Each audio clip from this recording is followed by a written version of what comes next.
You booked your dream cruise, you're all packed and ready to go. But what if you get denied boarding at your port? These are 5 simple things anybody can do to ensure you don't lose your vacation.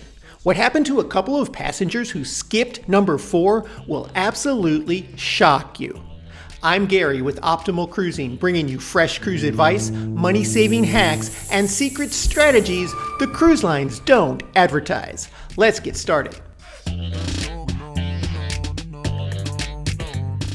Every time I go on a cruise, there's always a little worry in the back of my mind about getting sick. In fact, I've been sick on a cruise before, and it's a miserable experience. But illnesses and outbreaks on cruise ships are on the rise. Every year, the numbers seem to be going up. Cruise lines are trying to prevent people from getting on the ships with any sign of illness, because in the confined spaces on board these cruises, those things can spread really fast and make a lot of people sick and uncomfortable for the entire cruise. But if you exhibit signs of an illness, it's up to the discretion of the port personnel checking you in whether or not to question you further. And there have been passengers denied boarding for appearing ill. In fact, they can ask you to take your temperature, and if the temperature is elevated, they will deny you boarding. If you get sick right before your cruise, but you're starting to feel better and you're gonna go on the cruise, you should go and see your doctor right before and get a letter from him stating that you're healthy enough to travel on a cruise.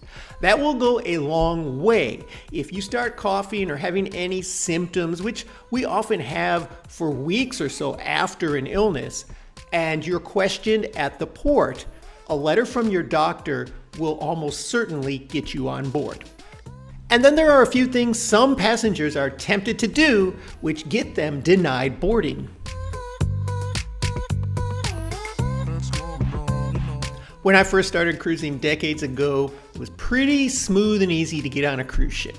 They weren't checking for much, they didn't ban too many things. But these days, those banned item lists have grown. And there are a few things on those lists which could actually get you denied boarding if you try to smuggle them on board. One thing that you want to be careful about is if you use any CBD products, gummies, marijuana of any type, it's not allowed on any major cruise line. Now, I know it is legal in many states, but because it's still federally against the law, cruise lines are following that policy. And there have been many passengers. In fact, just a few months ago, there was a woman denied boarding because she was trying to bring some gummies that help her sleep with THC in them on board with her. They were found at check-in and she was not even allowed on the ship.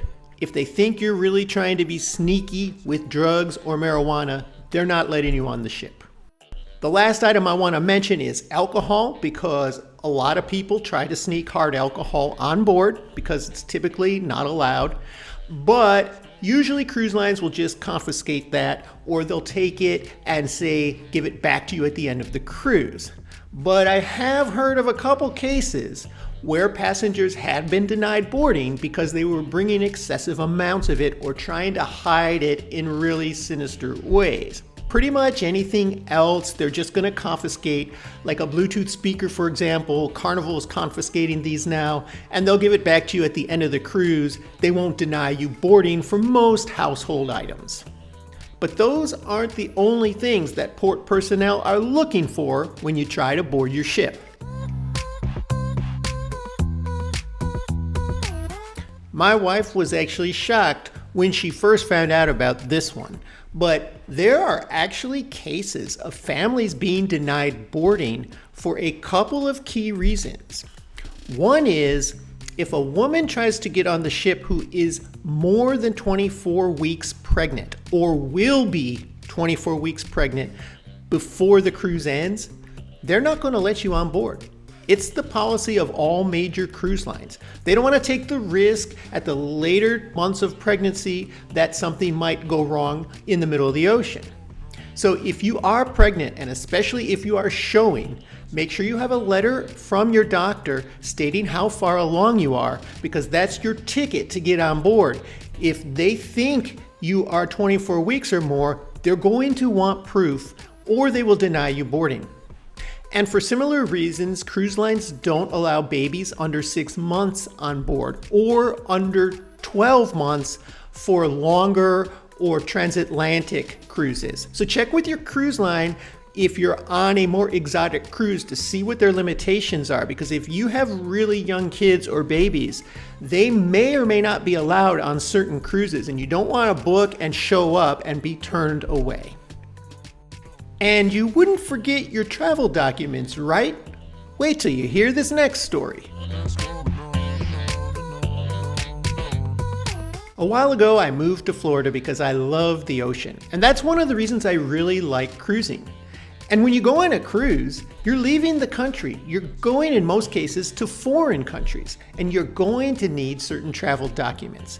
Now, we're all aware of this. A lot of us have a passport, and we just travel with that, which is great. On many cruises, you can still get on board with a birth certificate and a driver's license. But even when you have your documents in order, there are some common mistakes people are making right now that's causing them to be denied boarding.